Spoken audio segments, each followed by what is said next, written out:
I'm glad Reacher toned down a brutal book scene, but the show should have kept one detail. The latest episode of Reacher has toned down Cole's gruesome death from the novel, and I'm glad about the change. Reacher Season 3 is based on Persuader, my favorite book from the series. It's the perfect novel for newcomers to start with author Lee Child milking the tension of Reacher's undercover mission for all it's worth, alongside some great action sequences. The Reacher vs. Polly fight is one of the ages and one that Amazon's TV adaptation can hopefully live up to. Reacher Season 3 Episode 4 Dominique is told largely in flashback as Alan Ritchson's main character recounts the tragic fate of his proc, Dominique Cole Mariah Robinson. Cole's murder haunts Reacher in Persuader, with the former 110th Special Investigator feeling intense guilt about what happened to her. Dominique thankfully keeps the details of Cole's torture and death at the hands of Quinn vague, as based on what I remember from Persuader, this scene could have been way worse. The Lee Child Jack Reacher books aren't horror stories in any way, though the author can truly disturb if he wants to. While reading Persuader, I knew Cole's demise was inevitable, but I hadn't counted on how bleak her fate would be.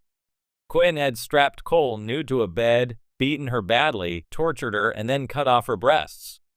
After Quinn had finished his torture session, he stabbed Cole under the chin until the blade reached her brain. Child wants readers to feel as sickened and heartbroken over Cole's death as Reacher does. Mission accomplished, I would say. Persuader is still a fantastic, fun read, but this chapter does stick out for its sheer nastiness. I highly doubted Amazon's Reacher would be faithful to this scene since Persuader's description of Cole's murder would feel like something out of Saw. Still, I was bracing myself for a disturbing reveal since the first season translated the more graphic passages from Child's killing floor. Reacher's Dominique does a great job establishing the warm friendship that blooms between Jack and Cole. They become true buddies and colleagues while investigating the Quinn case, and she would definitely have been asked to join his special investigators had she lived. Despite her short screen time, I think Cole's murder is going to hit viewers hard. On that note, it was the right move not to commit to the horror of Persuader's description of her death. Reacher Season 3 shies away from revealing exactly what Quinn did, but it's clear she suffered greatly. Earlier in the episode, Reacher deduced that Quinn would interrogate Cole for information on her superiors since killing the officers investigating Quinn would cause any case against him to collapse. Reacher also knew that Cole would never give him up no matter how vicious Quinn's torture became. Even with the quick glances the episode reveals, I can see her interrogation wasn't as horrifying as Persuader. The shock value totally works on page, or at least it did for me, but there is no need for Reacher to go that far. Ritchson's performance also sells the horror of Cole's demise better than any gore special effect ever could. A change to Cole's death that I'm disappointed by is dropping Reacher's emotional breakdown. In the series, Reacher is clearly heartbroken after finding her body, but while he goes glassy-eyed, he doesn't cry. Persuader is a different story, where Jack is so appalled by his discovery of Cole that he vomits and breaks down crying. Reacher even cites that he hadn't cried for about 20 years before that night. Reacher, Amazon Prime Video's breakout hit based on Lee Child's long-running Jack Reacher novels, has earned a reputation for being both faithful to the books and unafraid to chart its own path. The first season, adapted from Killing Floor in 1997, impressed book fans with its meticulous eye for Reacher's character and an unapologetic dive into gritty action. Yet one of the show's wisest decisions came when it toned down a particularly harrowing scene from the novel. As a fan of both the books and the show, I welcome that shift. Still, I can't help but think the series missed an opportunity by omitting one tiny but telling detail from the same sequence, a detail that speaks volumes about who Jack Reacher is. The scene in question comes late in Killing Floor when Reacher finally closes in on the criminal conspiracy that's been festering beneath the sleepy surface of Margrave, Georgia. In the book, Reacher exacts brutal retribution on one of the villains, a moment of violence so intense and methodical that it borders on disturbing. The prose lingers on Reacher's calculated dismantling of his opponent, spelling out in clinical precision each bone broken and nerve shattered. Lee Child writes it not to glamorize the violence, but to illustrate just how dangerous and unrelenting Reacher can be when cornered. It's an unsettling reminder that, while Reacher fights for justice, he's also perfectly capable of becoming a remorseless instrument of pain when pushed too far.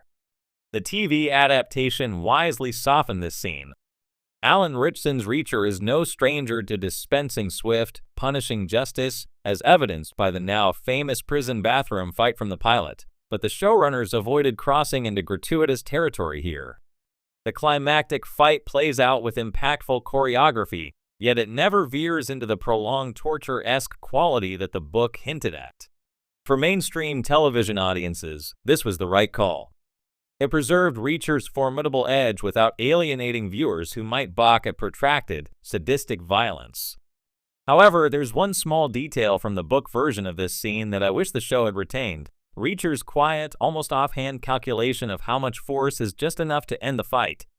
In the novel, before launching his attack, Reacher mentally runs through his assessment, measuring angles, leverage points, pressure needed to incapacitate rather than kill. It's a brief moment, easy to overlook, but it crystallizes something core to the character. Jack Reacher isn't a rage-fueled berserker. He's cold, analytical, and precise. His strength is paired with a deep knowledge of human anatomy and an almost mathematical approach to combat. When Reacher acts, it's never out of blind fury. It's targeted, efficient, and necessary. The TV version captures Reacher's physical dominance beautifully. Alan Ritchson's imposing frame and stoic delivery bring Lee Child's 6'5", 250 pounds of muscle protagonist to life with uncanny accuracy. But the show sometimes underplays Reacher's tactical mind. That missing calculation moment would have reinforced for new viewers that Reacher doesn't just pummel, he plans. He's not simply the biggest guy in the room. He's also often the smartest, at least when it comes to violence. To be clear, I'm not advocating for a line-for-line recreation of the novel's internal monologue.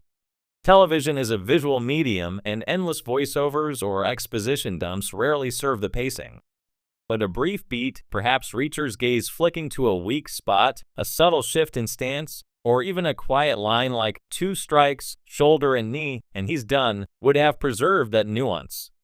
Small gestures can convey a world of calculation, and it's a texture I think the scene lost by focusing purely on blunt force impact. What makes this omission feel even more noticeable is that Reacher excels elsewhere at weaving in those little character moments.